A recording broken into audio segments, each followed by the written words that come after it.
my friends are heathens, take it slow. Wait for them to ask you who you know. Please don't make any sudden. Welcome everyone. Welcome to Secular Panthers. This is GSU's fellowship of free-thinking, agnostic, or otherwise secular students, where all faiths are welcome, and our only sacred truth is that there are no sacred truths. So welcome everyone. We got a good show tonight. We're going to be talking about the dangers of nationalism. So we're going to be exploring some of these different themes through history, taking a look at some different cultures who have historically been nationalistic and like how that affects people. So let's jump right in. Cool. Yes. Yes. Yeah. So Crash Course World History with John Green. So let's hear it. Hi, I'm John Green. This is Crash Course World History, and today we're going to talk about nationalism, the most important global phenomenon of the 19th century, and also the phenomenon responsible for one of the most commented upon aspects of Crash Course. My globe is being out of date. USSR, not a country. Rhodesia, South Vietnam, Sudan with no South Sudan, Yugoslavia. Okay, no more inaccuracies with the globes. Oh, the little globes. This one doesn't know about Slovakia. This one has East Frank in Pakistan. And this one identifies Lithuania as part of Asia. Okay, no more globe inaccuracies. Actually, bring back my globes. I feel naked without them.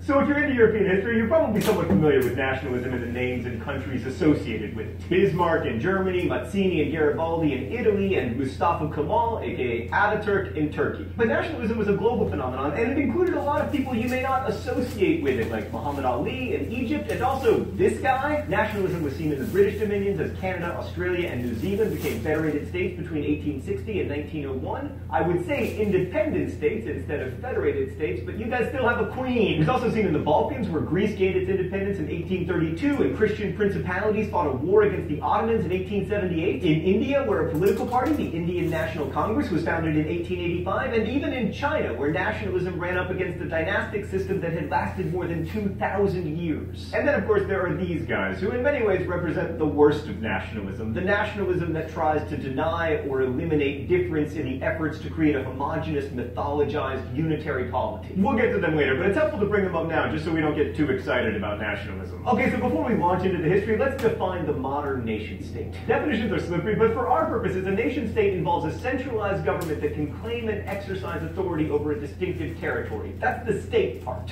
It also involves a certain degree of linguistic and cultural homogeneity. That's the nation part. Mr.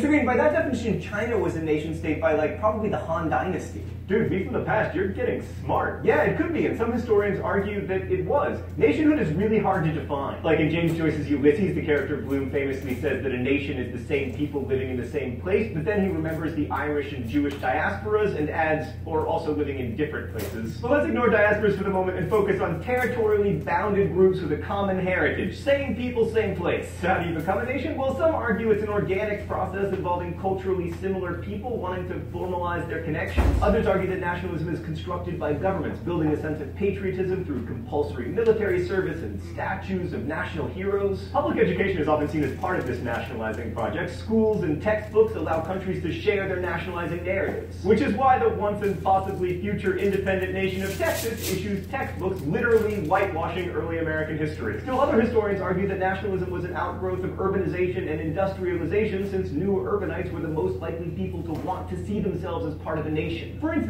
Prague's population rose from 157,000 to 514,000 between 1850 and 1900, at the same time that the Czechs were beginning to see themselves as separate from the Austro-Hungarian Empire. Which is a cool idea, but it doesn't explain why other less industrialized places like India also saw a lot of nationalism. The actual business of nationalization involves creating bureaucracies, new systems of education, building a large military, and often using that military to fight other nation-states, since nations often construct themselves in opposition to an idea of otherness. A big part of being Irish, for instance, is not being English. So emerging nations had a lot of conflicts, including the Napoleonic Wars, which helped the French become the French, the Indian Rebellion of 1857, which helped Indians to identify themselves as a homogenous people, the American Civil War. I mean, before the Civil War, many Americans thought of themselves not as Americans, but as Virginians, or New Yorkers, or Pennsylvanians. Albanians. I mean, our antebellum nation was usually called these United States, after it became the United States. So in the US, nationalism pulled the nation together, but often nationalism was a destabilizing force for multi-ethnic land-based empires. This was especially the case in the Ottoman Empire, which started falling apart in the 19th century as first the Greeks, then the Serbs, Romanians, and Bulgarians, all predominantly Christian people, began clamoring for, and in some cases winning, independence. Egypt is another good example of nationalism serving both to create a new state and to weaken an empire. Muhammad Ali, who was actually Albanian and spoke Turkish, not Egyptian Arabic, and his ruling family encouraged the Egyptian people to imagine themselves as a separate nationality. Man, yeah. So what do we think about that? First, let's go around and do some introductions. We haven't done that. So the ground rules of Secular Panthers are: if you have the monkey, you are allowed to talk. If you don't have the monkey, the person who has the monkey can throw it at your head to get you to stop talking if they want to talk. So we'll start here. My name is Michael. I studied physics, and I'm a senior. So yeah, we'll just do our name, what we study, and where we are in school. I'm Tyler. I study philosophy and Spanish at University, and I'm a senior. I'm Joseph. I study physics and do we have to give a fact again? You can tell a fact or just your study, either one. Junior. Cool. I'm Kevin. I'm a sophomore here, and I study computer science. Computer science people. I'm Travaris. I study computer science, of course, and I am a super senior. No, it's not a good thing. Put the phone down. Total depends. I am reading a book. I'm Serena. I'm a dual major in psychology and neuroscience, and I'm a super senior. I'll be there next year. Hey, I'm Andy. I study science. I'm a post-bac, so I'm like pre-med science. Hi, I'm Sienna. I am a computer scientist, and I don't know what year I am. So. Also cool. I'm Danielle. I'm also a computer science major, and I'm a junior. Kat, I'm an actuarial science major, and I'm a freshman. I'm Warren. I'm a PhD student in math over at Emory, and I'm in my final year. I'm Reese. I'm a poli-sci major, and I'm a sophomore. I'm Danny. I'm a global studies major, and I'm a sophomore as well. I'm Mary, and I teach history here at GSU. I'm Brian. I study math, and I'm a freshman. Kiara, I study chemistry, and I'm a freshman. I'm Xavier. I study biology, and I'm a first year master's student. Nice. Molly, I'm a journalism major and a sophomore. Yeah. Right, excellent. Danny, you had something you wanted to touch on. Oh, I just find it interesting how the different effects of nationalism, how it can build an empire, how it can crumble empires, just how leaders use nationalism for their own gain, how the people also use nationalism to further their agendas, how, in general, just how we can use nationalism as a tool for state creation or state destruction. True, yeah, that's a good point. Like I've heard, I guess it could be answered to the question, is nationalism good or bad? The answer would be yes. It's neutral. It's like, It's interesting to note how often that nationalism is like fundamentally or typically comes out of like establishment of an other which one rebels against, like creating an identity or ego out of differentiation between the outsiders. Usually, often the British Empire, because Britain. I mean, I was gonna say nationalism's helped create a lot of what we think of our states. I mean, without nationalism, America wouldn't be a thing. So it can be good, I guess. I'd say a lot of it also, as you can see, examples from the Ottoman Empire and the media. A lot of times, this is kind of like can be used as a rallying cry for people who might not feel equally treated within, like, say, an empire. And I feel like that is to also account for. A real life example currently is Kurdistan. Tell us about that. What's going on there? So basically, they have an independence referendum, They passed it, but nobody wants to do it. Nobody wants to accept it, even though they are the main 4 people who fought ISIS. And by the way, they lost Raqqa yesterday. They lost Raqqa. Yeah. Which is their capital, so good news for that. And also, with that as well, like they faced a lot of persecution, like Saddam Hussein basically, and after the first Gulf War, basically kind of did like, what you could say, a genocide of the Kurds, because he felt like the Kurds were too closely allied with the U.S., and so basically he like wanted to do that, and so maybe nationalism can be as a way out, even though, especially in this destabilization matter, as a way out for certain people who do not feel represented. And another example of this is Bangladesh, which is actually my ethnicity. So basically, for those who don't know, it was once part of East Pakistan, because Bangladesh, the partition of India was in 1947, Bangladesh got its independence in 1971. And so a lot of it was due to like ethnic oppression. For example, we speak a completely different language from West Pakistan, which is Urdu. We speak Bangla, and more people live in Bangladesh than all of Pakistan. And there's this conflict going on. They tried to eradicate the language, and ultimately created operations, kind of ended with Operation Searchlight, which is considered a genocide. Wow. So you see also, a lot of the most recently created states come out of, like, I guess, failed rulings of nation states, and so you,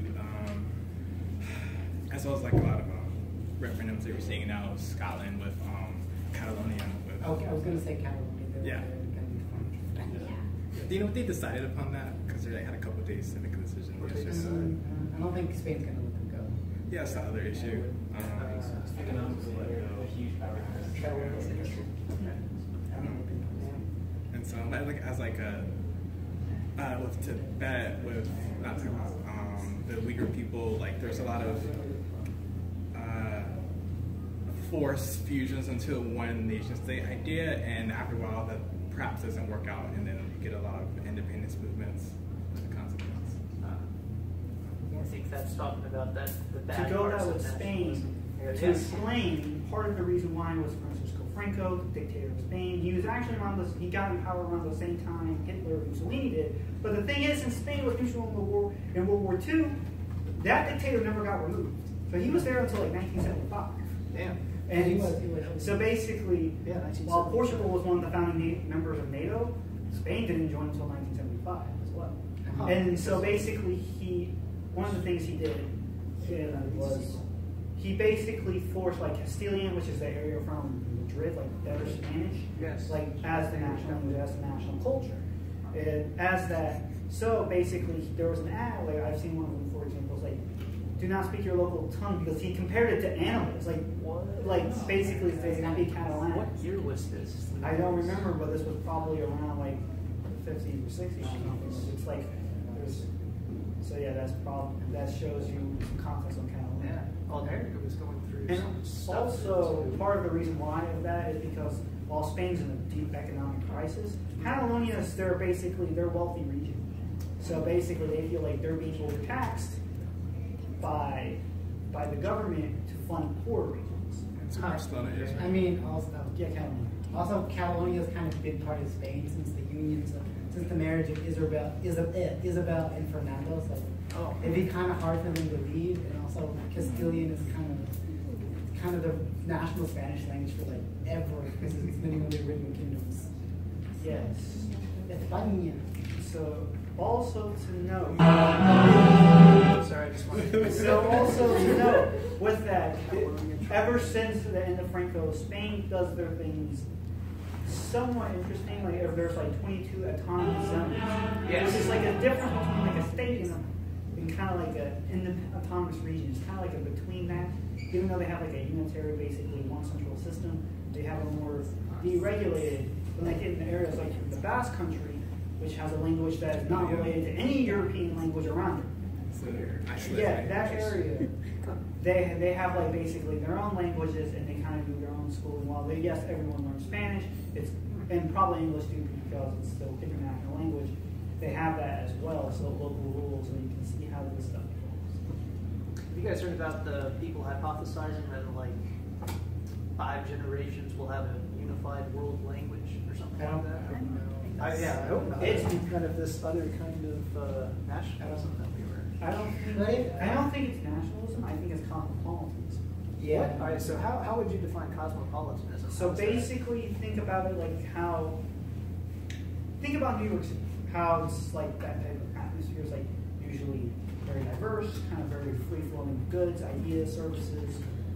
It's like that idea. It's that single community. Yes, that idea. I think it's going to be cosmopolitan. I don't think it's nationalism. Because, but at the same time, that gets rid of local cultures. So say, like, example, like an indigenous group sees Western television. This happened in Fiji, for example. And afterwards, all the girls there started developing eating disorders due to their view. They couldn't perfect the American beauty standard. So, and that can also, that's why there's like 3,500 languages dying, like each year. We might end up being in a world where there's like less than 100. So that's why there's a lot of efforts to preserve languages. Yeah. So this is a far more complicated issue than just saying, I feel like we're losing part of our history as these languages die out. So I feel like I do want to point out that we are kind of dominating the conversation. So I do can we offer, we'll hit the lights and move on to the... I didn't want to comment. So like, go ahead. particularly within the interest of constructed languages and the idea of auxiliary languages as being a secondary language that everyone learns. That and there are arguments for and against, and some people were worried that if we did like try to delve, which there have been attempts of Esperanto before, but then that fell through obviously. Whether or not that would result in a lot of native languages disappearing, or if that might facilitate the existence of these smaller languages, because then you have a second language that you might speak in general, like international politics, but you have your home language that you use in local populace. But also, like I think London and there's another city that are considered like alpha double plus level. New York, yeah, of course. And like Atlanta is a alpha minus. No, beta I think plus. it's a gamma city. I think it's beta plus. It's a beta plus city? Yeah. Look up mega city. There's a Wikipedia article. Dhaka, Bangladesh is a mega city. It is a mega city. I don't remember what other it is. Yeah. If you click that, there's while we're looking at this, we do have some food over here. So if you guys would like to partake in veggie and how's it going there? Can you tell me what it is? It's yeah, go ahead. So it's spaghetti with a. Actually, it is welcome. Hey. Hi. What is veggie? You know what veggie is? I know, but they don't know. Veggie is the spice that you just put on stuff when you don't know how to cook. No, so there's a vegetarian option or non-vegetarian option too, because you have a lot of pasta. But the vegetarian option is just a little bit of olive oil, some veggie, don't put too much, and some fresh Parmesan cheese. Once again, this isn't pizza, so you don't need to put it all over there. Just put veggie, cheese, make it nice and, you know, fancy looking. It's not fancy. The sauce, simple, lemon juice. It's not vegetarian. There's chicken stock. Okay? White wine, but it's been cooked. You're not going to get buzzed on pasta, okay? It's not happening. There's some butter in there. It was cooked in the same pan that I cooked the chicken with, but I ate the chicken, so there's no chicken. But it kind of tastes a little bit like it, so. You might have some breading pieces in there with Parmesan and breadcrumbs, but it's mostly just good sauce that you put on your pasta. And for that, you just get the pasta, you get the little bit of sauce, because it's really strong, little goes a long way, and you sprinkle some cheese on top of it. Now we have limited cheese, so don't go hay on the cheese. Okay? Sharing. Okay. Let's all give, yeah.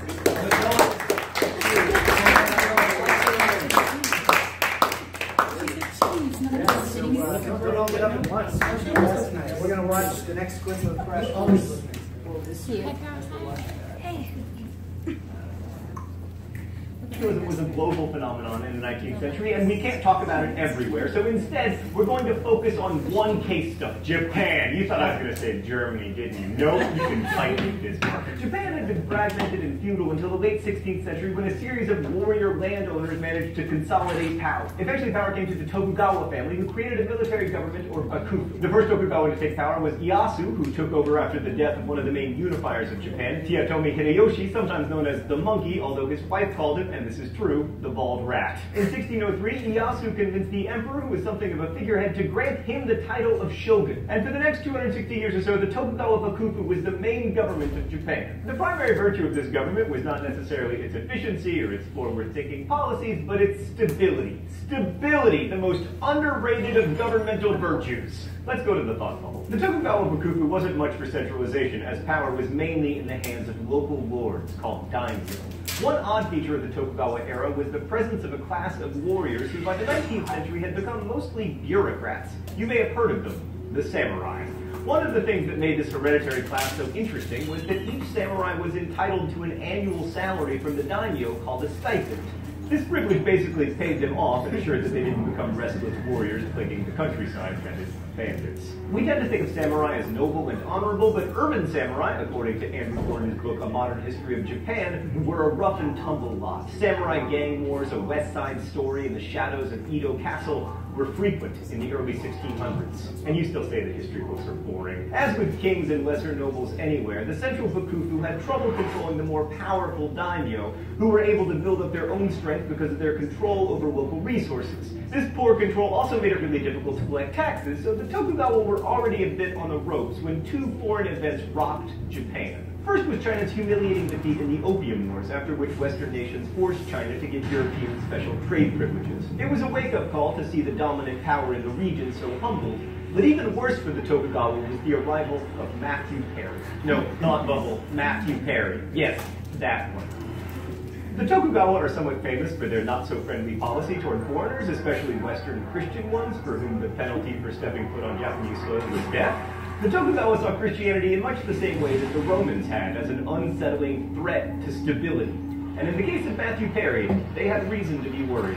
Thanks, Uncle. So the American naval commodore arrived in Japan in 1853 with a flotilla of ships and a determination to open Japan's markets. Just the threat of American steam-powered warships was enough to convince the bakufu to sign some humiliating trade treaties that weren't unlike the ones that China had signed after losing the Opium Wars. And this only further motivated the daimyo and the samurai who were ready to give the Tokugawa the boot. Within a few years, they would. So what does this have to do with nationalism? Well, plenty. First off, even though the Americans and the Japanese didn't go to war, yet the perceived threat provided an impetus for Japan to start thinking about itself differently. It also resulted in the Japanese being convinced that if they wanted to maintain their independence, they would have to reconstitute their country as a modern nation-state. This looks a lot like what was happening in Egypt or even in Germany, with external pressures leading to calls for greater national consolidation. So the Tokugawa didn't give up without a fight, but the civil war between the stronger daimyo and the bakufu eventually led to the end of the shogunate. And in 1868, the rebels got the newly enthroned Emperor Meiji to abolish the bakufu and proclaim a restoration of the imperial throne. Now, the emperor didn't have much real power, but he became a symbolic figure, a representative of a mythical past around whom modernizers could build a sense of national pride. And in place of bakufu, Japan created one of the most modern nation-states in the world. After some trial and error, the Meiji leaders created a European-style cabinet system of government with a prime minister, and in 1889 promulgated a constitution that even contained a deliberative assembly, the Diet, although the cabinet ministers weren't responsible to it. Samurai were incorporated into this system as bureaucrats, and their stipends were gradually taken away, and soon the Japanese government developed into like something of a meritocracy. Japan also created a new conscript army. Beginning in 1873, all Japanese men were required to spend 3 years in the military. The program was initially very unpopular. There were more than a dozen riots in 1873 and 1874 in which crowds attacked military registration centers, but eventually serving in the army created a patriotic spirit and a loyalty to the Japanese emperor. The Meiji leaders also instituted compulsory education in 1872, requiring both boys and girls to attend 4 years of elementary school. Oh, it's time for the open letter? An open letter to public education. But first, let's see what's in the secret compartment today. Oh, it's a graduation hat.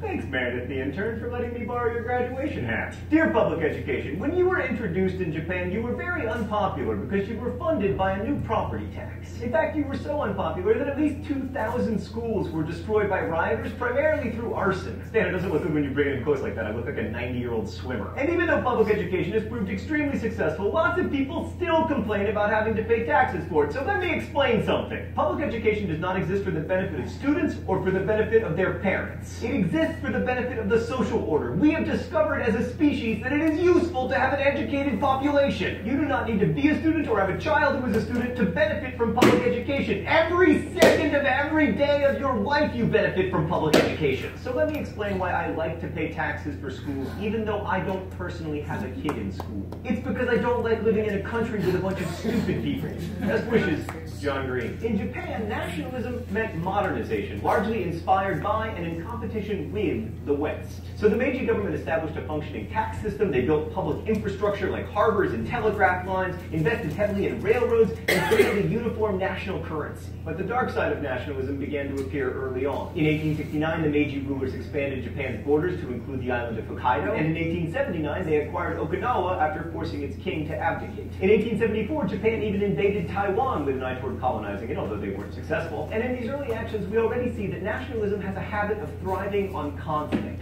And often the project of creating a nation-state goes hand in hand with preventing others from doing the same. This failure to imagine the other complexly isn't new, but it's about to get a lot more problematic, as we'll see next week when we discuss European imperialism. Thanks for watching.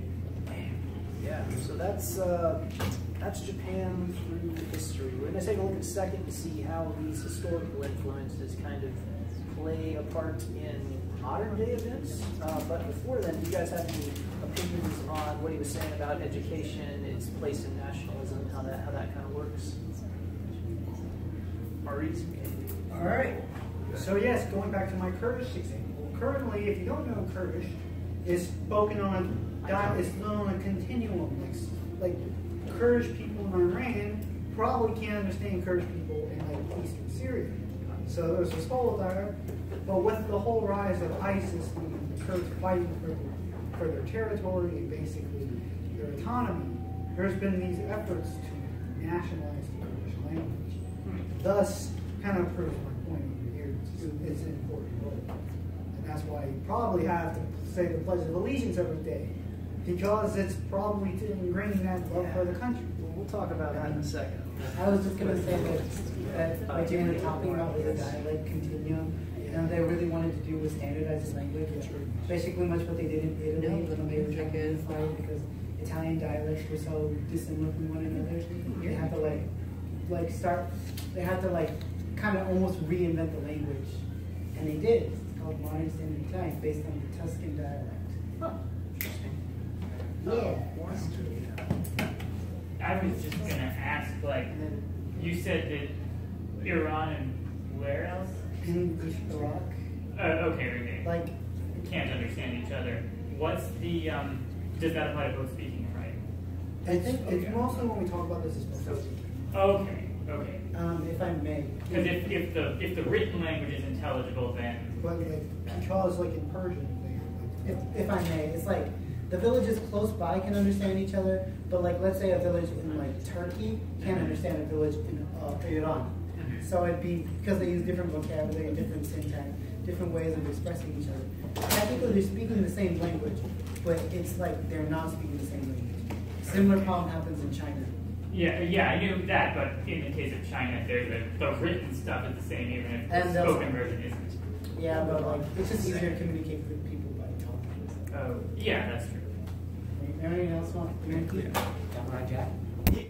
Wow, that was close. That was almost right. So on the topic of formalizing languages. Oh, in the case of the Philippines and Filipino, which is really taking Tagalog, which is the major language group there, and making it the official language of the nation, while kind of neglecting the other major languages in there, like Cebuano, I forget the others, as well as Israel, and reconstituting the ancient Hebrew into Israeli. I mean, they did the same thing in Indonesia, where they're making Bahasa Indonesia. Bahasa Indonesia, yeah. Did you want more? Right. I don't want to do that. Cool. Yeah, so what's, how is this? Why'd you bring up Samurai Jack? Because I really like this photo of Samurai Jack. Well, I suppose it is in context of we're talking about samurai, but we're done talking about samurai now. We'll bring this. I thought you were gonna say the underlying plot of like Samurai Jack was actually nationalism. Is it? I don't know. Like if we were about to say that, my whole world was gonna be It's like the sports in the whole watch it. like that would be a. Yeah, so this flag, this naval flag on the side, has come to prominence over the last. Wait, the plain white with the red circle, or yes, the plain white one with the red circle has come to prominence over the last half a century or so. I got this one. Because of. All right. Why? Okay, so basically, it's a symbol of the Japanese Empire because you know when we had the Shintoism meeting and the Taratsu sun goddess. Yes. So the sun's rays extending all over the world, and it's offensive if you're Korean. Yeah. Because like they kind of just colonized that country. I thought it was happiness. Yeah. Like the rising sun. So yeah, it's considered to be very offensive. I can't. Not only that, but this is now the symbol of nationalists in Japan. Like, Yes, because it's the symbol of the Japanese Empire. Yes. So what's the name of the party that's promoting nationalism in Japan? Is there a certain party? Yes, we're gonna find out in the next video actually. Cool. All right, cool. Let's hear about some nationalism. This is so. This was the video had like what came up. I could not share what this looked like. So are Japanese nationalists attacking tourists? It's clickbaity. The answer is no. But let's figure out kind of what's going on here. Japanese society want to drag the pacifist nation to the right. Nationalist groups are growing louder in their calls for the parties against the Yaroslavsky looks at the possible political repercussions for the entire region.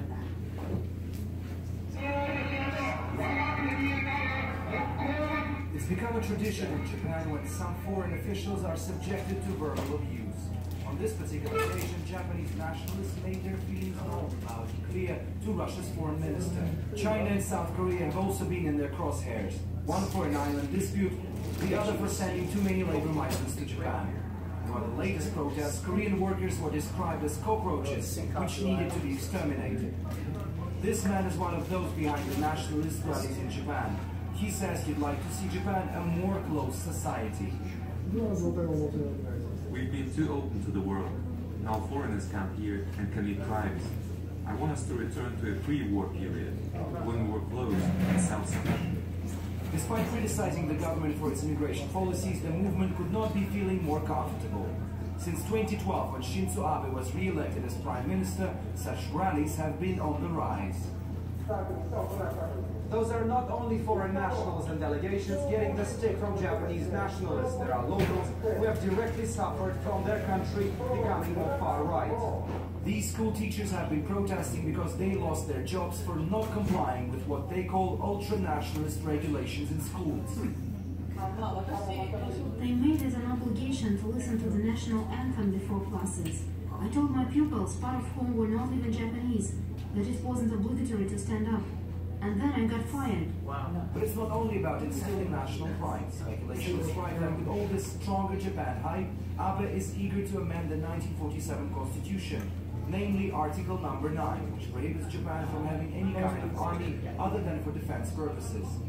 In the increasingly intertwined world, we can't ensure the peace of our nation without proactively taking a role in the peace and security of the world. Why don't we take steps forward on the issue of constitutional amendment? But not everyone is buying it. A more far-reaching goal could be reshaping the regional balance of power. There has been a talk among high-profile politicians, including former prime ministers, on launching a public debate whether Japan should have nuclear weapons. It never materialized, but it's something the ruling elite has been pondering for years now. A non-pacifist Japan, let alone a nuclear power, would send shockwaves across the region, say experts. But for now, even with nationalist voices getting louder, polls suggest that such ideas are still some way from becoming reality. Alexei Rashevsky, RT, reporting from Japan. So we'll talk about the nuclear aspect in a little bit, but one thing I wanted to bring up was he's talking about we bring Japanese society back to a more closed unit. And like I don't know if you guys know, but Japanese society is already like 98.5% Japanese. It's like even much more homogenous. So basically what he wants to do is bring it back to the Edo period, where the country was literally closed for 200 years. Oh, wow. And also, Japan is kind of bad at treating mixed race people. Yeah. Especially like even evident in anime, like they talk about like, you know how like Japanese features, you have to be afraid of kids bullying you. Anime tells the truth. Sorry, I was gonna okay, so like, could you go back in the video like You sure? just like 10 seconds. I know. 10 seconds? 15 like 30 seconds. 30 seconds. Yes, I can. I know like the last further. The increasingly intertwined world. We can't ensure the peace of our nation without broken. Never mind, this is gonna take time. I didn't notice Oh, that. that's not the door. It's not the door. It's coming through this wall. Yeah. It's not a real wall. Hey, you guys. You should turn it up. Yeah, we could, I mean, is it bothering you guys? Turn what? It's really annoying. Yeah, We can go ask them to turn it. Yeah, if someone could do that, that would be cool. Oh, good. Are you showing an image? It's gonna take too long, but I noticed that in the there we go, right there. That Alright. Anyway, so on that building is the Hmong for the Hmong is like a symbol, like a clan symbol that used to have flags for every village or not whatever. From like Imperial Japan. Like that flower? Yeah, it's like a statue. Yes. Except for the clan. Like the Japanese people. Yes. Which is like similar to the Imperial Japanese flag and its symbolism. Thank you. Anyone else? So it is worth noting that this nationalistic opinion is not uniform across society, like we were hearing from the teacher, who obviously did not support the nationalistic views, and here's a guy that's protesting Nazism, which I think is cool. But I thought it was interesting how, not interesting, kind of terrible how the teacher decided that we shouldn't stand up to the pledge, and which I respect that, but then she lost her job. I'm not sure how that would play out in America. Kids don't have to stand for the pledge. Do teachers have to make them, or have to stand? So teachers don't have to Someone stand. just got suspended for doing that. I forget. A teacher? No, a student. What county? I don't remember the school or the county or where it was, but it was a kind of big story, and that's something you should be able to agree with, because like, especially since the national, like standing for the pledge and stuff like that was added for safety and everything. Yeah. Gwinnett and Fulton don't. Oh yeah, no. I don't want to say they don't care, but they don't like force you to do anything. Yeah. So I don't know where that was, but. I wonder if it's because Fulton County could be a little bit more diverse than like some other counties. I know And so it's I've Gwinnett, a couple of times. I said, oh, you know, top county. Okay. Let's take a look at the next clip. It's a guy, a Westerner who lives in Japan, that's going to give us a little bit more background on these nationalist groups. He's he's a YouTuber who like tells about Japan like it is. So let's take a look. The article, the video though, does have to do with the fact that the nationalism is growing in Japan.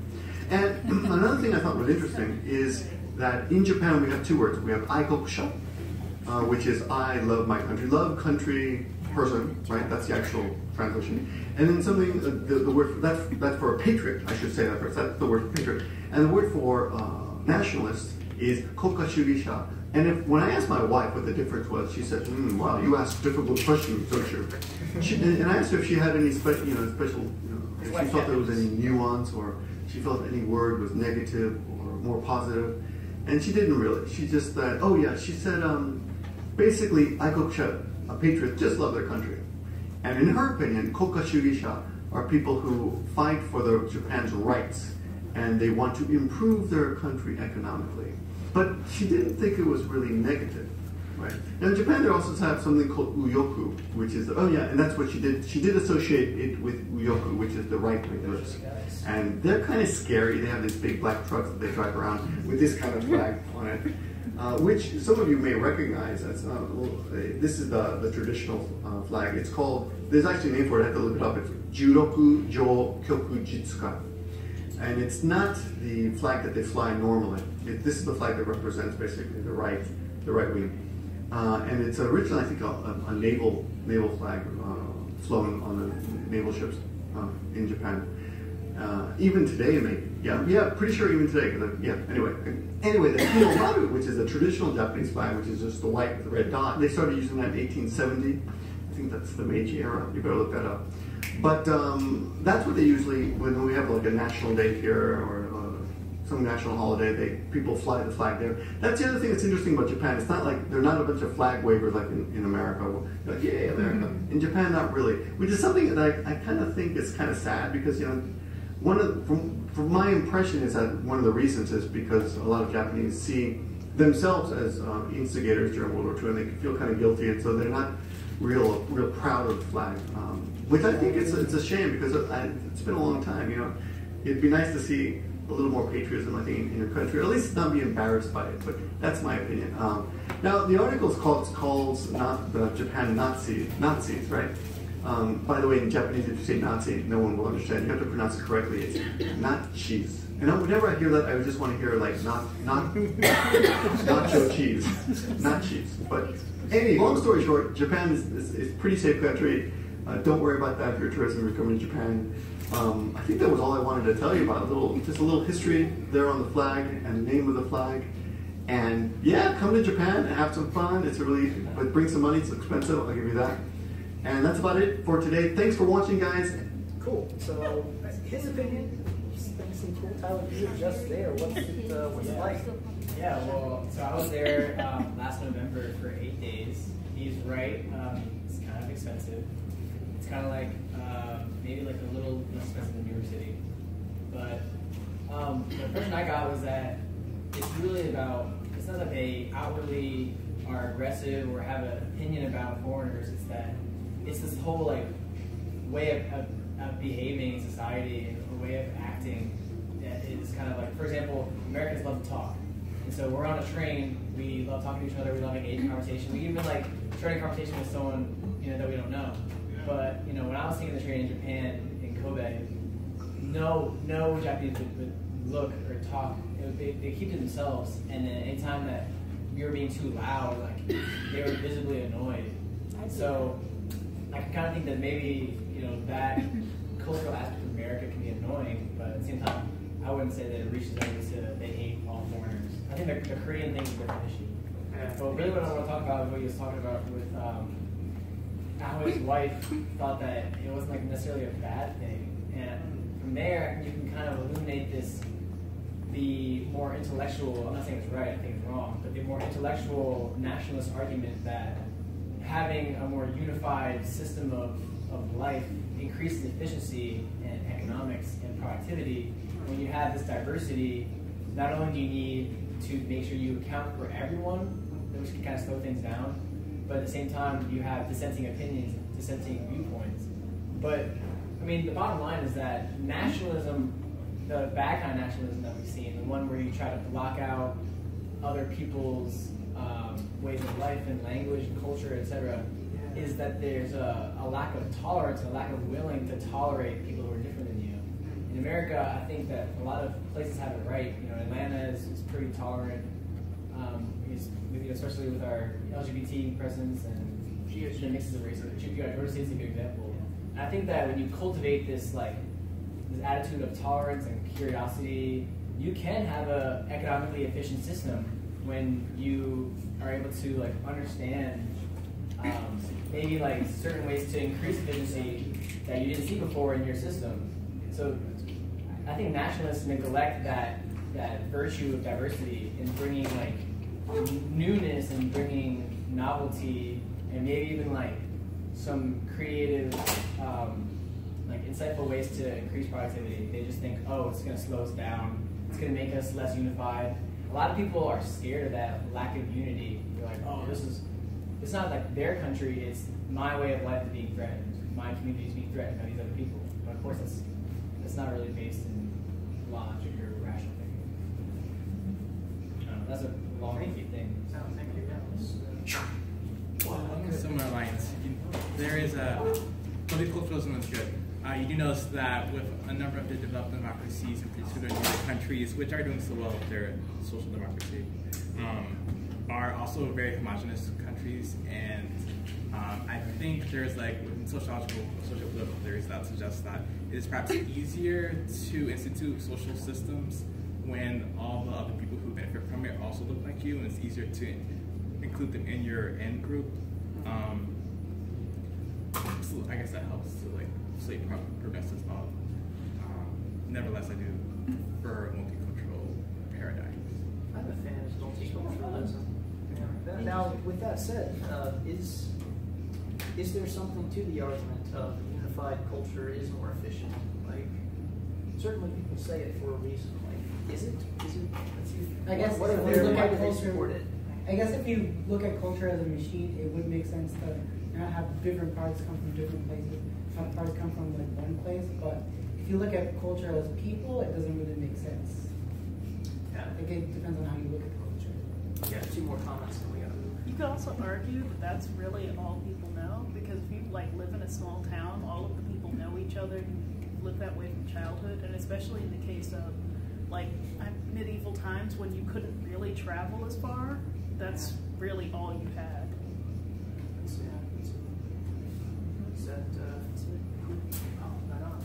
So this kind of nationalism is obviously not unique to Japan. This is a banner on a building in China that's kind of racist towards Japanese people. So it's not just unique to Japan. But there's no kana on this.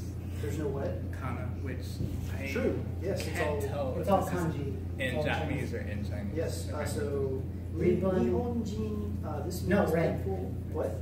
The other one that you press. Ribbon, ren. Well, it depends if you're reading it as Mandarin or Japanese. It's the same I was reading as script. Mandarin. Yes. Yeah. Either the kunyomi or onyomi. So the meaning's the same, but it'll sound different. Correct. Yeah. Yes. Yeah. I cannot read Chinese. It's hard. It's hard. Yeah. Japanese is much easier. Korean is the easy one because it has a writing system that makes sense. We just move on. So I watched this movie this weekend called American History X. I don't know if you guys have ever seen it. It's man, I was gonna find some clips, but I couldn't even finish watching one of the clips. Like we're gonna, it was really, it was terrifying. Like the kinds of things that people can do, just like straight up murdering people just because of the way they look. Yes. It's one of my favorite movies of all time. I think this is his best acting. Like Edward Norton. Yeah, that and Fight People. Remember that Fight Club? I think this is better than that. Wait. What about Primal Fear? Oh, He was really good in that. You're playing on some big guns, buddy. Yes. Oh, American History X. What's it about, man? So, okay, for those who don't know, basically this guy was a neo-Nazi. So, so basically he goes to prison for killing. For basically, yeah, he killed him. Yeah, he flat out killed a few people. Yeah, but Just it was really blood. I don't know if it was blood much. So basically, it's his kind of like experience in prison. So first he hangs out with a bunch of neo-Nazis, and then he goes in the laundromat and hangs out with Black ID because they have to work together on like folding laundry. And basically, it's kind of his like personal experience. And they also like do like flashbacks. So like in the present time, it's in color, but when they do flashbacks, it's black and white, as you can see on the screen right there. And as of that, he is also, there's his brother who's going down this path, and then so he is kind of getting out to kind of help them. Prevent his brother from going down the path. Don't throw it. I have a question. Okay, So like, go ahead. does it have a happy ending? Does he become the black guy's best friend? Or no, it's just like, no, it's just sad. It's not a happy You're ending. gonna want to play with some puppies after you watch this. Yeah, it's just. Is it based on a true story? No. Okay. Thankfully. Why does it have a happy ending? I mean, yeah. Stories like that usually don't. Well, like the ending. But I'd say, first of all, India, I'm sorry. And then two, like the ending, I think it's actually, very good social commentary. Yeah, yeah. I think it's worth seeing. It was good. Who wants the monkey? One more question. What year did it come out? 1998. Oh, wow. Oh, I should mention that Jane is no longer leaking because Robin read it in a month. So it's red, so it's kind of like she has a scar, which I like. She had a scar from the monkey scar on her leg. Yeah. So. So let's talk about some current events, kind of what's going on in our country. Thanks so much for being here. Happy to have you. I'm your host, Stephen Colbert. It is Friday. Today marks 35 years of Donald Trump in office. And I'm sorry, it's 35 days. It just feels like 35 years. And of course, Trump is in charge of our nuclear missiles. And if that does not scare you, perhaps this will. Yesterday, in an interview, he said he wants to expand the U.S. nuclear arsenal and make it top of the pack. I'm not sure if he means top dog or leader of the pack. But either way, he is not the sharpest knife on the Christmas tree.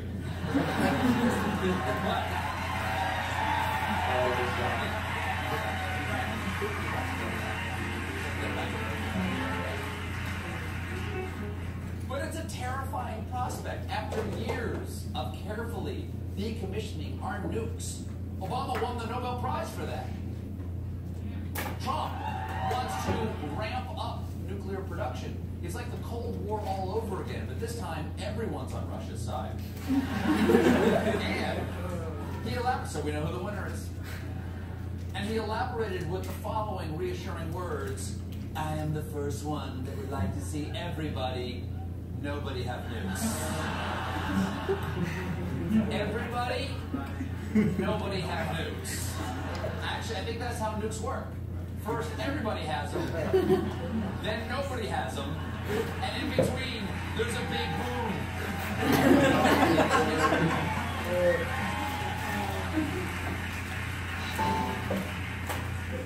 Yes, that would be Warren. If you go back to the visual of his quote there, there's another way that can be taken. No, in the same video. I'm finding it. Okay. Just so I can scroll through the. Nope. Forward. Everybody. Hey. Yes, that one. Well, maybe he really said everybody minus nobody, which is still everything. Good math. Still, that quote doesn't make any sense. I didn't say it. What I was trying to say here. It's okay, Warren. Yes. Did you He's a scary man who can't take a good picture to save his life. Okay. You're right. That's it. I mean, oh, excellent. Okay, so would Trump be an example of like a nationalist, or would he still be an example of like an idiot?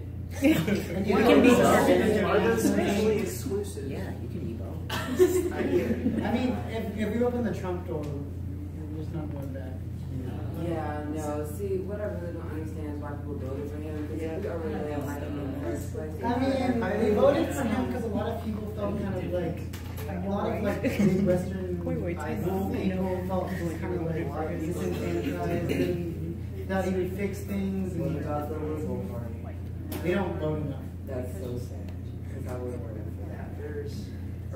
I don't want to get too political. I mean, technically Trump is but it's too recent. It's weird. We gotta talk about it. Trump can take a whole Can't talk about nationalism. Trump can make his own meeting. Let's not open the Trump door. Yeah. Just a little. And Michael's storage is almost full. Everyone's fine.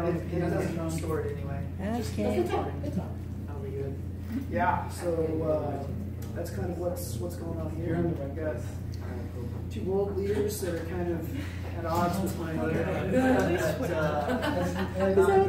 not really sure how this is going to play out. Oh yeah, what is that, Twitter? So they're tweeting at each other is the thing that might cause nuclear war at this. So yeah, in one tweet, Trump can undo decades of like working together, and that's I like that. But decades of working together between these. Decades, not everyone else too, but we have people in North Korea trying to smooth things over, and this is not helping that situation. Maybe it shows that I got something deepful and insightful to say. Listen. All right. Maybe it screams that it's easy to break things apart, but it's hard to work together. Yeah. You got something insightful to say, Tyler? Sure. I was going to also create a little metaphor. It's funny because, oh my God. Okay, so Kim Jong-un's regime and Kim Jong-il and his father before him, it's known to be a very bad regime. That's all I'm gonna say. Very terrible. And so that's like, in the sense that rage and that like destruction can be characterized as fire. And then, America has had a relatively diplomatic stance towards Kim Jong-un under Obama, but with Trump, he's also having that destruction and fire. So the moral story is you can't fight fire with fire, and that's why this picture is an atom bomb with fire. I thought it was just a reflection of the regional politics that happened during the 20th century, because the Korean Peninsula and the Japanese archipelago are kind of right next to each other. They are. Anybody else? Yes. So is nationalism being used in the context here of like something a little bit more negative, or being used as something a little more positive, or is it like a mutual attitude? I think in this case. Oh wow. Go ahead. So basically, and I think in this case, the idea is to hype nations up for war. I don't know however you view about war is up to you, but if you don't want war, this is a negative thing. Yeah. If you like society to continue. You don't want to. I was just thinking, like some people could say he's a nationalist, but like, and on the flip side, as much as I don't like this carrot with the toupee, I really, sorry, I have a lot of. It's almost everyone's. But it really okay. There's a lot of people that people within I'm mixed. I got a German Hungarian mom and I got a proud Nigerian father, and there's a lot of black and white. There's a lot of people that won't mix and mingle between the families. But now I have cousins that are from Pennsylvania that I never knew about hitting me up on Facebook like, hey, when you come up here, you got a place to stay. Because we don't like this guy either. You know what I mean? So I wonder if him being in office could encourage that, or would it continue to downward spiral? I just wanted to continue what you were saying. Maybe it's just people banding together and making the best of an unfortunate situation. I feel like Isabel has something smart to say from the look on her face. Oh no, I just always have a resting look on my face. No, I thought you were going to say something really intelligent. Looks insightful. Don't put that pressure towards me right now. Say something later. I think. Does anyone have anything smart to say? I'll take it. Yes! Arrow! Got it. Perfect. That was a great throw. So I do want to take a look at this photo of the Earth for a second. I think it stands to kind of put in context all of these nationalistic challenges that we're coming up with, and that that's the Earth. I should point out that speck right there. No, I was like, did you take a picture of the picture? No, this is the picture. Okay. It's taken on Valentine's Day, 1993. This comes up with with every picture of the Earth from This 4 billion kilometers away. No, He's this is preparing actually right before the orbit of Pluto. So this is the Voyager spacecraft after it's finished its reconnaissance of the solar system. Decided to turn its cameras around and take a picture of the Earth. And this is that picture. So that little speck of dust is everything we've been talking about so far. All the history, all the humanity, everything is right there. It's pretty big here. What are the streams of light? Those are sunlight that has caused straight lines in the camera. Kind of like if you put your camera up at the sun, you see all these glints. That's basically what that is. I've got, I can show you the original set of images because they actually took photos of all of the inner planets except for Mercury. and all the outer planets. So yeah, Mercury was too close to the sun, so we couldn't resolve it. But that's the Earth. That's where we are right now. It's pretty small in the scheme of things. This is 40 billion light years, 40 billion kilometers? 4 billion kilometers. So this would be about 15 light minutes. So it takes light about 15 minutes to get to where this photo was taken. Wait, Yes. I thought it took 4 hours to get from Earth to Neptune? Yes, to Neptune. Yeah. But we're talking now Earth to near Pluto, so that's got to be at least that long, right? So currently the Voyager spacecraft is like 18 light hours away. So it keeps getting further. Let me find out exactly where Voyager was when we took this photo. Yes. What does this have to do with nationalism? Yeah. Here's what it has to do with Earth nationalism. Thank you. Yeah, I had to put it in context that all this stuff we're getting worked up about is just going to happen to aliens. As the ancient mythmakers knew, we're children equally of the earth and the sky. In our tenure on this planet, we've accumulated dangerous evolutionary baggage. Propensities for aggression and ritual, submission to leaders, hostility to outsiders, all of which puts our survival in some doubt. We've also acquired compassion for others, love for our children, a desire to learn from history and experience, and a great, soaring, passionate intelligence, the clear tools for our continued survival and prosperity.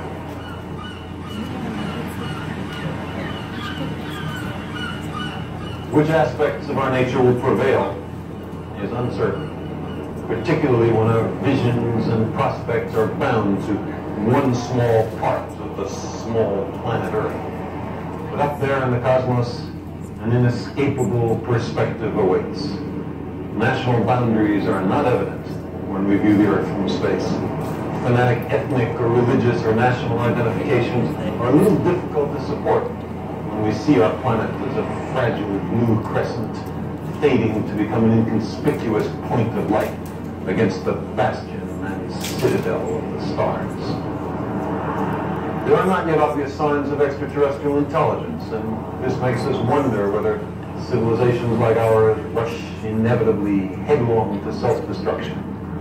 I dream about it, and sometimes they're bad dreams. No one says it like He's right. Does his head what? Naturally No, he's turning it. He's cocking it to the side, like putting it. I mean, maybe he cracked his head. Is that important? So that's the context of the photo, kind of how it is hard to support nationalistic views when the world is just nothing. Yes.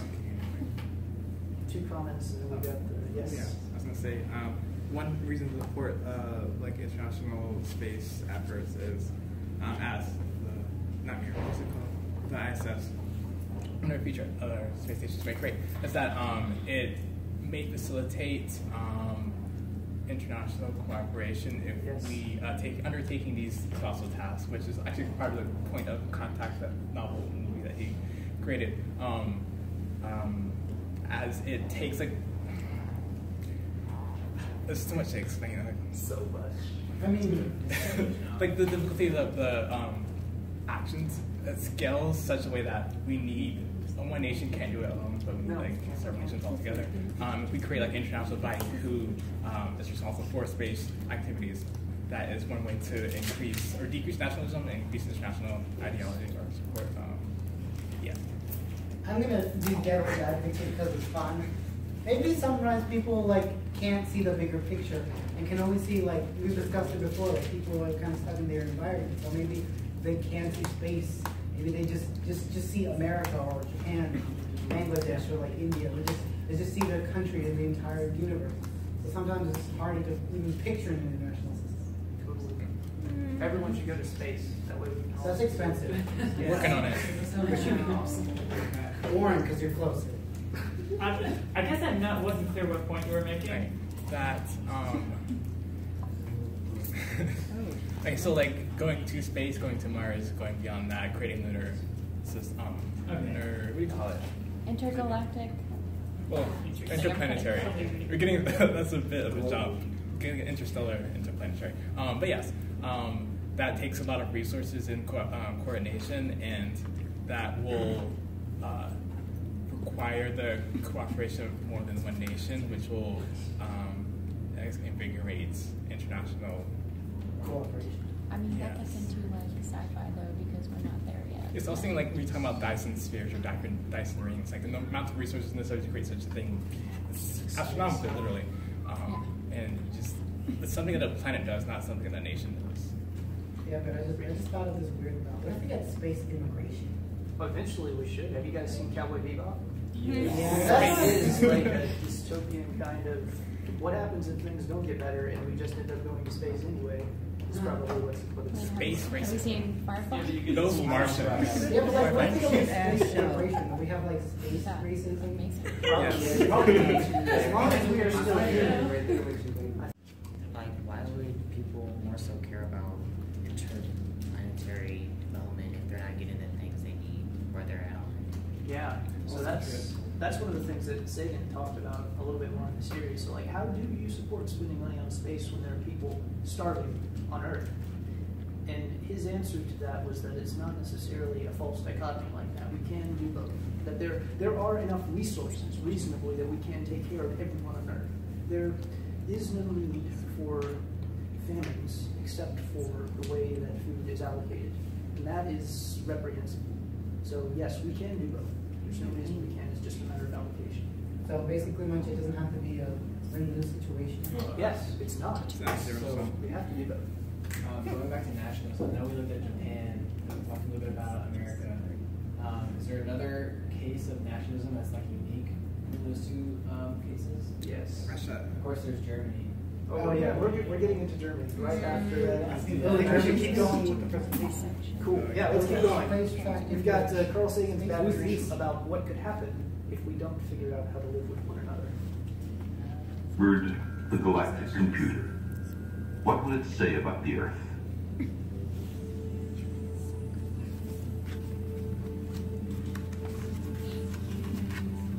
There was our region of the galaxy.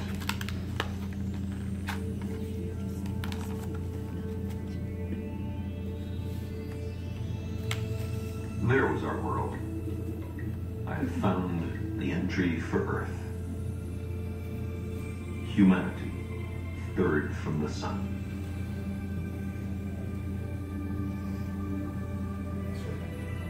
They had heard our television broadcasts and thought them an application for cosmic citizenship. Our technology had been growing enormously. They got that right. 200 nation states, about 6 global powers, the potential to become one planet. Probability of survival over a century. Here also, less than 1%.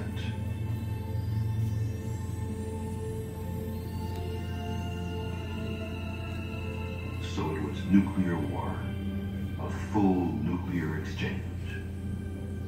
There would be no more big questions, no more answers. Never again a love or a child. No descendants to remember us and be proud. No more voyages to the stars. No more songs from the earth.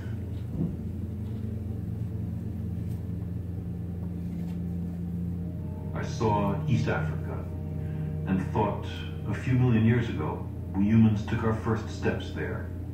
Our brains grew and changed. The old parts began to be guided by the new parts. And this made us human, with compassion and foresight and reason.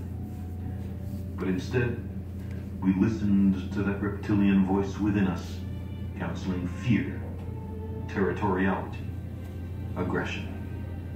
We accepted the products of science. We rejected its methods. Maybe the reptiles will evolve intelligence once more. Perhaps one day, there will be civilizations again on Earth. There will be life.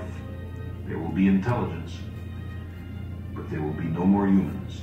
Not here, not on a billion worlds.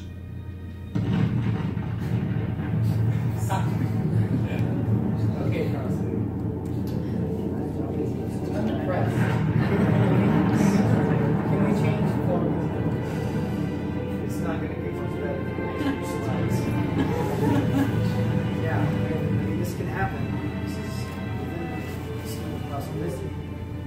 thinking person fears nuclear war. Every technological nation plans for it. Everyone knows it's madness, and every country has an excuse. There's a dreary chain of causality.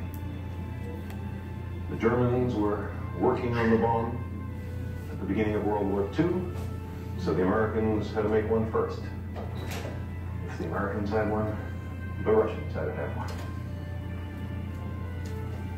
Then the British, the French, the Chinese, the Indians, the Pakistanis, many nations now collect nuclear weapons. They're easy to make. You can steal fissionable material from nuclear reactors. Nuclear weapons have almost become a home handicraft industry. So, one thing I wanted to talk about was some of the research that I've been doing with Dr. Rollins. I was in her class last winter, and she encouraged us to pick a topic that interested us. So one of the topics I was interested in was how nuclear weapons are created and looking at that through the context of history. Like, what does it tell us? Where are we going? Like, can we learn something from the past? I think we can.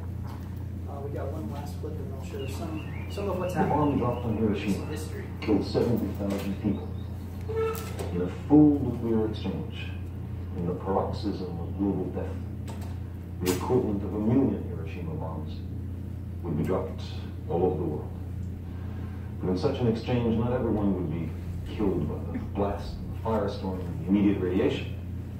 There would be other agonies, the loss of loved ones, the legions of the burned and blinded and mutilated, the absence of medical care, disease, plague, long-lived radiation, poisoning the soil and the water, the threat of tumors and stillbirths and malformed children, and the hopeless sense of a civilization destroyed for nothing, the knowledge that we could have prevented it and did not.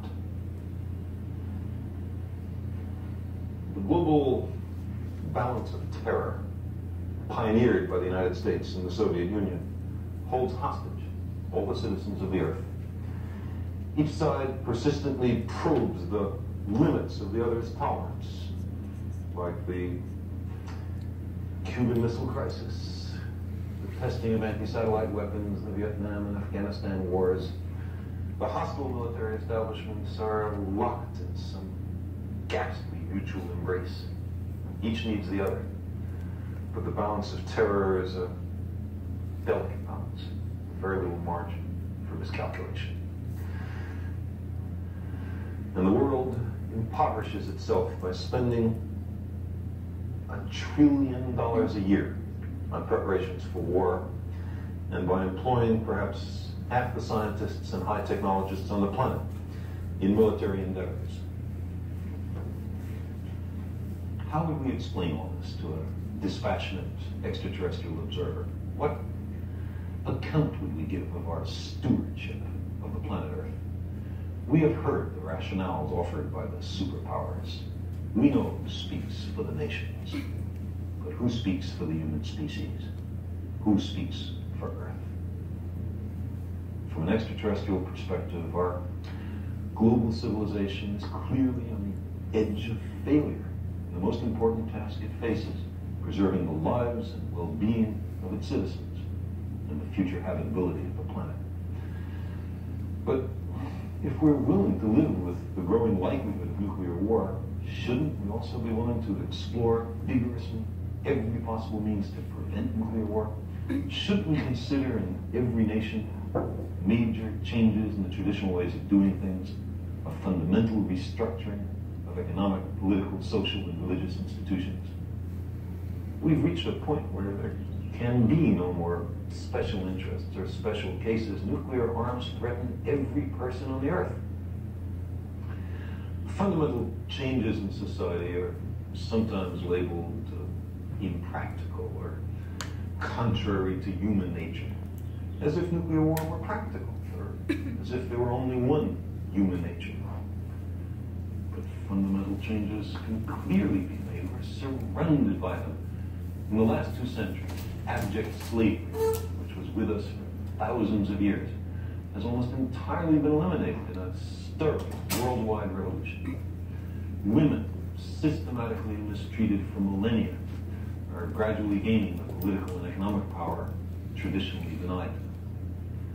And some wars of aggression have recently been stopped or curtailed because of a revulsion felt by the people in the aggressor nations. The old appeals to racial, sexual, religious chauvinism and to rabid nationalist fervor are beginning not to work. A new consciousness is developing which sees the earth as a single organism and recognizes that an organism at war with itself is doomed. We are one planet.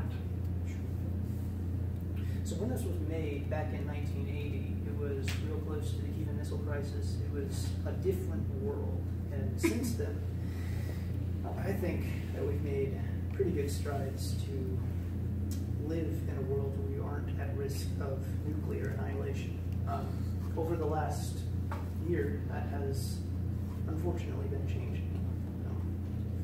So I do want to take a look at some of the devastation that these kinds of weapons can cause. With that said, the destruction that we're going to see is like a firecracker compared to the weapons that we have today.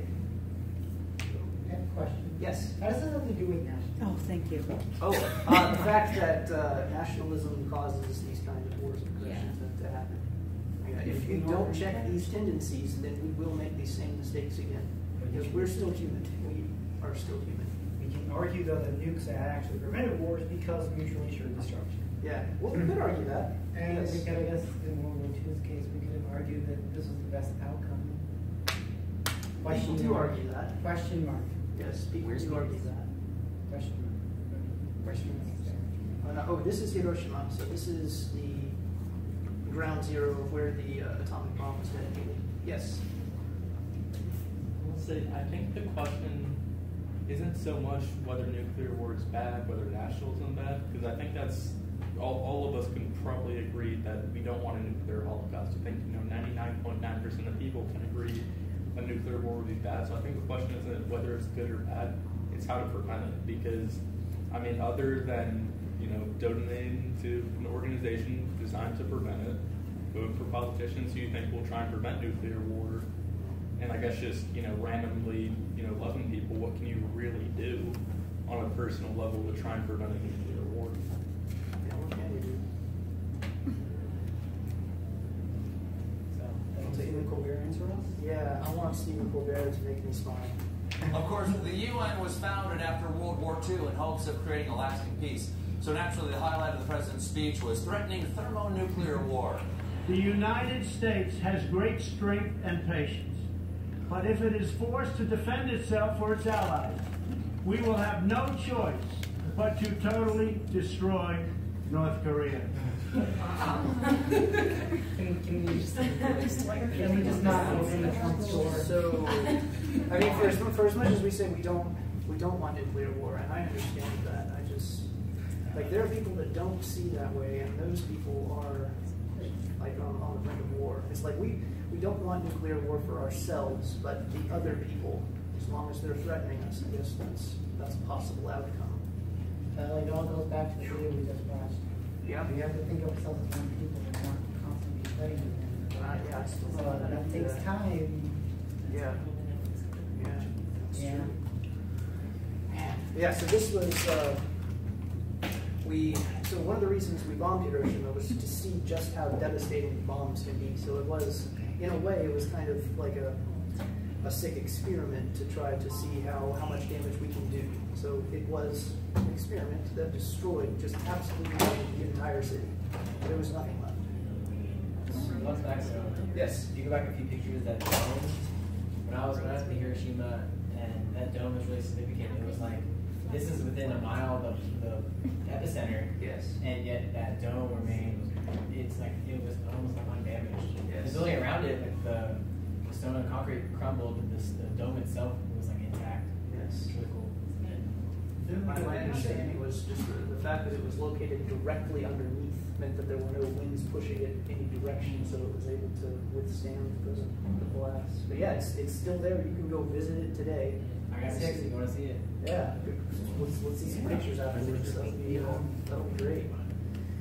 Complete devastation, and like I said, this was just a fission bomb. This is just, we're hacking things together. We don't know really what we're doing, and we're gonna have to destroy the city.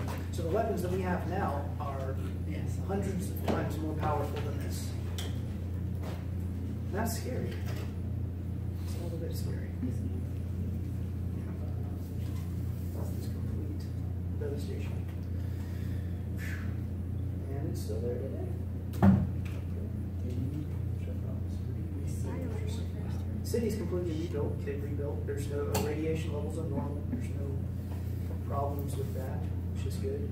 One thing that I thought was interesting was the reactions of the people who were actually working to put the bomb together. And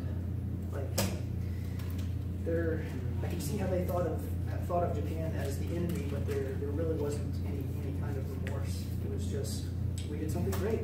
We destroyed a city. That's, go America, go guys. Yes. Actually, if you actually think of it historically, I'm actually going to agree with him. Hear me out. Yes. Because the only other option, because Japan was not like Germany. True. Because basically, while Germany was much more willing to surrender once the war is over, Japan had a much more fanatical sense of nationalism, which meant that every man, woman, and child would fight. And knowing how Japan was very ruthless in the Pacific Islands, basically what that means would be a mainland invasion. And there's I don't know if you've heard of the channel Alternate History Hub. Basically, he does a lot of research and he did a video on it. And actually, that video I sent you was from a second channel of his. Okay. So his name is Cody. So Cody, basically on the research is 1 million soldiers would have died. Wow. So basically, plus you have all the civilians there, because this is going to be essentially like an invasion. So you're going to have, especially Japan's nature as an urbanized country, you're going to have warfare. So I'd argue that this, even though they might have not realized it, looking back, it was the right choice. I would argue. A lot of I'll go to Okay. Yes. It's not clear to me why that would be the only other option. Because Japan was not willing to surrender. Well, okay, but that doesn't rule out all other possibilities. Give me monkey. And also it's more religious thing, because you do realize this time state Shinto was and the whole kamikaze thing.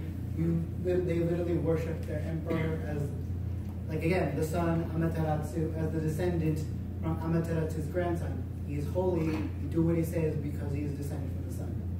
So it was also a religious thing. I will give it to Kevin and You first. I was just gonna agree with the guy in the black sweatshirt. I'm sorry, I don't know your name. My name is Maurice. All right, I was gonna agree with Maurice. One, Alternate History Hub is a great channel. I'd recommend it. Also, I think this is basically just the trolley problem on a large scale.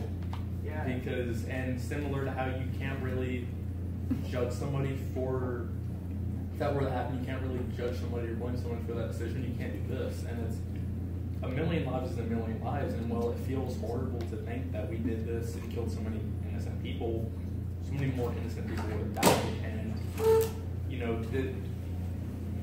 I know it's horrible to think about, but I think it's a positive because, I mean, really for, I guess, kind of like an economic standpoint, it's bad, but it's the net benefit. It's the positive. Yeah, so I don't agree that it was a positive. Coming from y'all's reasoning, it's valid, but the thing is, but like Danny said, the Japanese worshipped their emperor. They basically treated him as a god.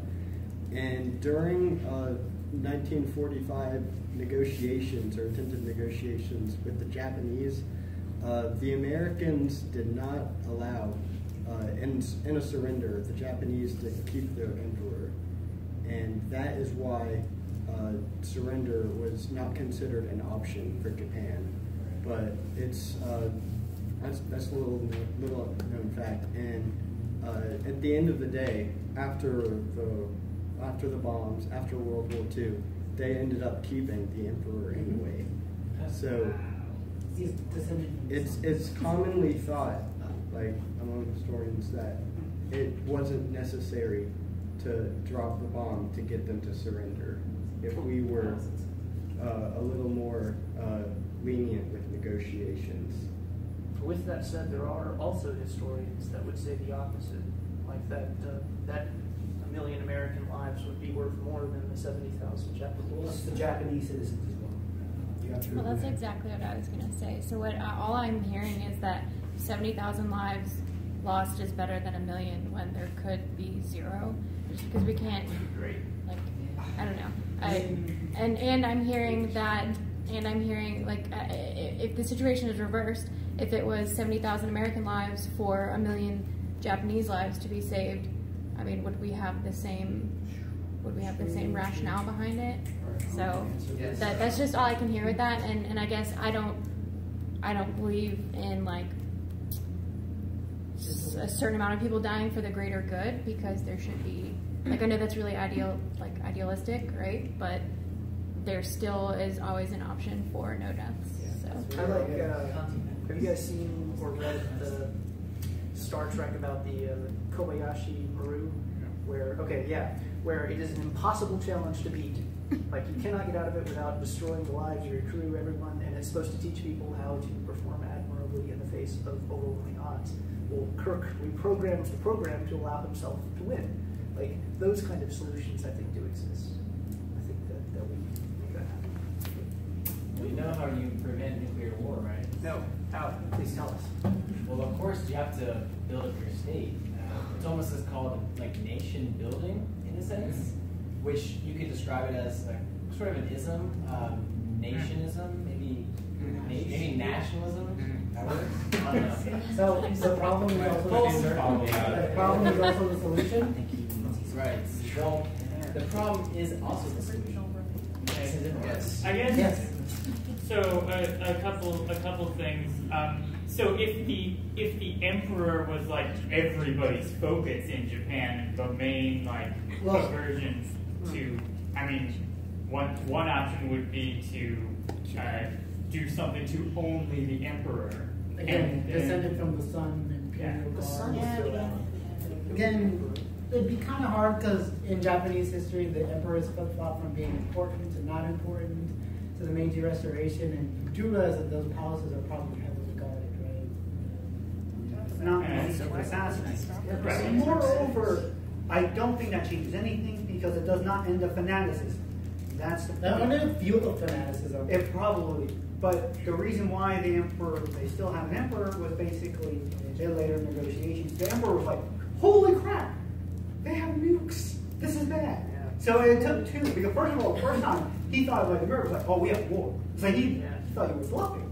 So we ended up doing it again. And I'm not saying nukes were this was good either. I prefer no deaths in the end of the day, but that's very unrealistic. I'm going to operate on that. The specific words that the Japanese emperor used were cruel bombs. The United States has used cruel bombs. And the only reason why that the emperor surrendered is when, after the second bomb, the U.S. said, we have a third one, which they didn't. They were bluffing. Yeah. And then Japan realized, this ain't. Yeah. And then we'll visit Germany after we hear Andy's comment, and that's where we'll leave it. Well, and even with with the fanaticism of following that emperor, there are still always people who will not think that way, and there were people during the war at that time in the military who didn't believe that and didn't think that way and didn't want to continue this war because they knew something like this was going to happen. I mean, there were specific examples with the USS Indianapolis who delivered the bomb to the base, and on the way back, the USS Indianapolis was bombed by a Japanese submarine, and there were people on that submarine actively rebelling, saying we're not going to we're not going to shoot this craft down. So there were people actively rebelling in the military at the time as well. So there's not, like, I know you can say, oh, this is nationalism, they did it because they thought they had to for the emperor, but there were people in the military currently rebelling against that and saying no. And there's always going to be some sort of, like, opposite side and resistance I to understand. the There will be, but nationalism. sometimes it's hard to like hear their voices. Yes, So like I think it was some 200,000 people died in the two bombings, but throughout World War II, about 2.5 to 3 million Japanese people died. And that includes like the carpet bombings, the destruction of Tokyo, all the other cities. Yeah, firebombing of Tokyo. As a percentage of people who died is relatively small, it's more about the overwhelming power that it represents. Yes, yeah, the fact that one bomb can wipe out a city is more terrifying, I suppose. Are you guys familiar with Fritz Haber? No. So before Fritz Haber, we had a little bit of a problem with humanity and the fact that we were running out of food. We couldn't physically grow enough food to feed every revolution. No, so he's the guy that figured out how to fix nitrogen from the air. So ordinarily, in order to grow things, it has to have nitrogen. Plants can't pull nitrogen out of the air. They have to have bacteria do it for them. What Fritz figured out was how to pull the nitrogen from the air under high temperatures and pressures and fuse it to hydrogen to create ammonia. He was the guy that figured that out. He is single-handedly responsible for feeding billions of people. Wow. So it is cool, but there is another side to Haber that I think is important to take a look at.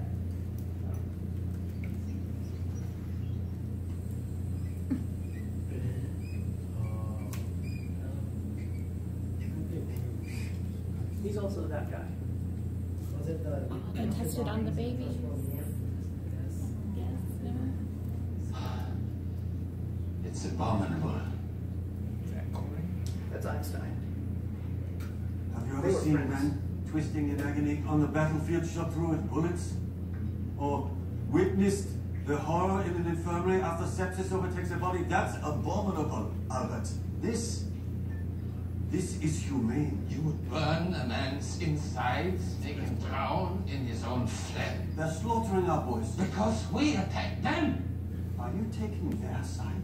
I'm taking the side of humanity. Sitting on your hands, that's a convenient vantage point from which to judge. Great men of history aren't remembered for doing nothing, Albert. They are remembered for taking action when no one else would. I see. So you're doing this for glory. No. I'm doing it to save lives. Fritz, you're not making any sense. We will only need to use it once. The French, the Russians, they will see the power we wield and will have no choice but to surrender before any more people die. My friend, listen to me. You don't have to go through with this. It's not too late. We're scientists, not purveyors of death and destruction. During times of peace, a scientist belongs to the world, but during times of war, he belongs to his country. I don't know. Would have got flat. Peace cannot be kept by force, Fritz. It can only be achieved by understanding. It's a complicated statement. Yeah. Was it a whole like? Did he actually all say that? There's an entire series. Or is this a movie? Yeah, it was an entire 13-part or 10-part series about the life of Einstein. It's really good. If you guys want it, just give me a flash drive. What's it called? It's called Genius. It's going to be a series, so they're starting with Einstein. They're going to make another one about some other dead guy. About who? Some other dead guy. So that was chlorine gas, right? Did he actually say that? That was. What's that called? Mustard gas. Yeah. I'm trying to think of what's it might have been. You can look it up. But that ends up about as well as you think that it would. This is it's pretty terrible. But then they made him a general in the army. So whatever that's worth. The window's picking up, sir. Inform the general we are ready. Carry over to the next. Yeah, this is like a terrible There's- room. There's a chapel over there. Yeah. So maybe they're like praising. It's Wednesday night. We should go join them. I'm just saying.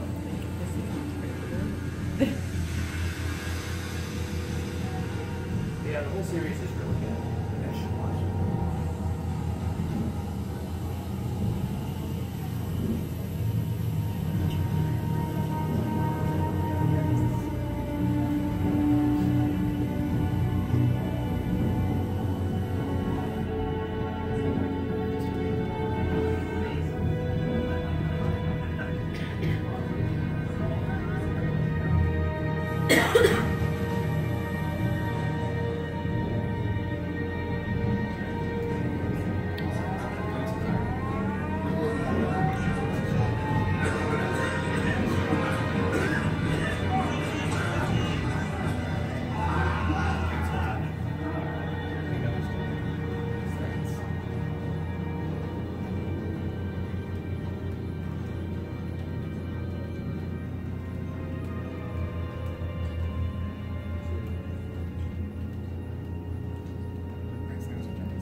at a time.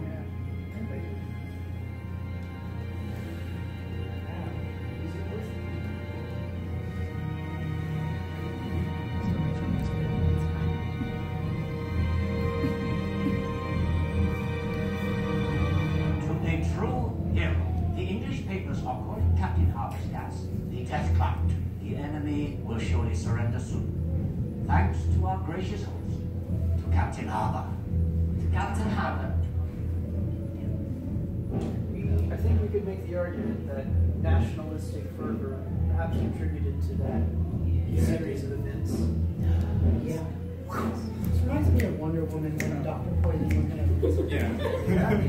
Thanks for bringing that up. Okay, we have enough time for a few more topics. There was a comment that, that's pretty terrible. On the upside, I mean, we do have the Geneva Convention, which we kind of follow most of the time. That's when we know, or others don't, as in Syria, back anyway. And nevertheless, we do have like white phosphorus is outlawed, but we've used it a couple of times. But napalm is not, I guess, because we use that a lot in Vietnam, which is bad. So it's kind of. Yeah, my father had cancer because of that. It's not good. So this brings up a whole other question of who polices the science and technology that we can create. So scientists are always going to come up with these new innovations. If we're just pushing forward to solve certain problems, you're always going to create other science and technologies. And so whose job is it to say this should not be used for war, or this should not, this technology should not be used or should be used? I mean, so this is just an entire, like we could have another entire session about that. Because it's all used for killing me.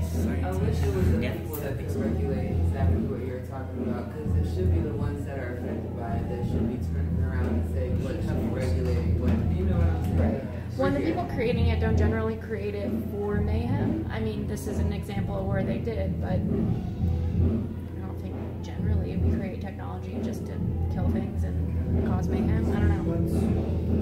Maybe I'm wrong. I'm probably going to sound like this absolute war crazy freak after this. But the point is, I feel like there's something with humanity we don't learn until it's right in front of our faces. That is true. And what's that? With that scars, with the photos of people being blinded, with the stories. Without that, it would all have been hypothetical, and none of like the actions taken would have not been taken. I'm sorry, but I am very pessimistic about humanity on this regard. That's why we tested it on rats. It was not hypothetical. The thing is tested on rats, but I feel like people disregard rats. It's very different when it's your brother, it's your family, it's your friend, it's your neighbor. Because it's, I guess, the dehumanization, which gets a whole other conversation about how we treat animals. Yeah, no, we don't have time for that. That's not going to be I just want to comment real quickly. This quote that I have to resort to this larger perspective of humanity being one species, one race. The organism that destroys itself. I think that's exactly what he's talking about. You can't shift from these like in-group, out-group, like automatic categorization of people, dehumanizing. I think you have to resort to that bigger perspective to solve the issue. And I was going to say something earlier about like the evolutionary trait of categorizing that I think we can grow out of like 200 years. You think so? I think humans can like outgrow that. I guess you can call it human nature of like necessitating categorizing people and things all the time. So yes, to answer your question, yes, I think that will happen. I think that eventually we'll be able to colonize other stars. I think we'll be able to travel around and do all the things that we want. But the thing is, it won't be humans that will do that. It'll be a species. Oh, it is Christian rock. What? There's a chapel right across the thing. Like, I was not kidding. It's literally right here. Oh, yeah. Where's our face? Yes, yeah, go ahead. Yeah, they're cool. We need our own.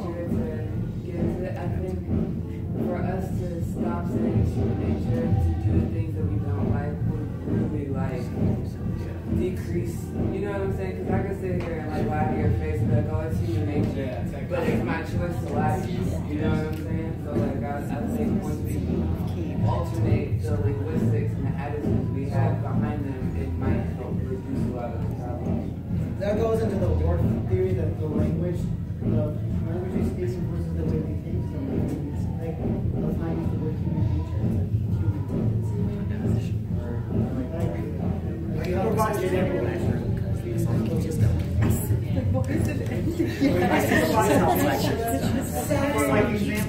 Earth. I don't know what you're talking about. English, you have more words that describe yourself. Earth doesn't have Right there. Yeah, it's there. Earth is in that photo. What is this? Yes. Did you have anything left? Yes. Wait, is this a... Keep going until the gig is done. Picture? This was taken, but I feel like so this is... This is a real photo. Egocentric. It looks like a drawing. Egocentric Saturn is a sun shape, so you can take another photo of Earth. So, yeah, that's the Earth Quality Company. So it's like some type of filtered picture? A Saturn filter, yes. But Saturn, I love Saturn. Saturn. Like it looks like... So is that Earth? That's Earth. Okay, that looks more so. That's where we are right now. That's Earth Chan. all the reasoning is nationalistic. Yeah, But Saturn is best planet. oh, this is that famous photo. Is much prettier. But Saturn is great. I mean, rings are. Saturn nationalism. I'm a Saturnist. I'm a Saturnist. Let's get to Saturn. Let's become Saturn nationalists. I mean, space colonies. Yay. Black and white. Wait. Michael, is this the last of it? Yeah, I mean, I got some other random stuff, but we don't I have a question. Yes. Is space colonialism good or bad? Wait, what? What colonialism? Space colonialism. I think space travel. Space is good. colonialism. Yeah, but what if we just repeat the actions of the Europeans and other people who kind of took over our areas and they're like, it's mine now. I'm gonna put it. And then someone comes and claims it, like, where Top ideas for another meeting. I mean, do we Can not this be done with or without religion? Yeah. I don't know, but let's not colonize other people. We've done it in the past. Let's not do it again. I'm very skeptical. A lot of people colonize out of fear. I am probably like the worst check down person. I agree with that. So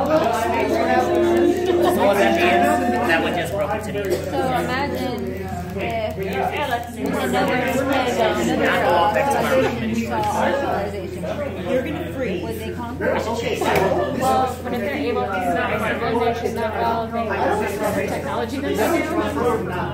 So they're not going to scare them. Oh no! I'm sorry. The good news. I mean, colonization. Oh yay! How long do you think it'll be like? Yeah, that's good. It's cold. I know. I hated it. This made me want to die. What? Yeah. Me? Yeah. Oh. You have to eat with all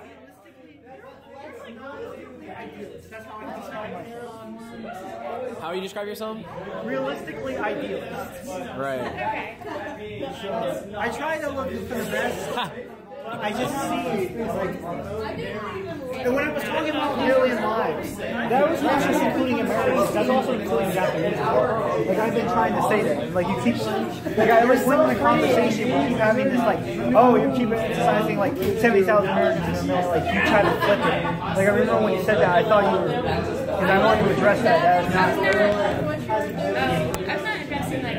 I thought she was doing JoJo poses. Yeah, I can. All right, Andy, I'm not gonna film you. That was my own. You're like so many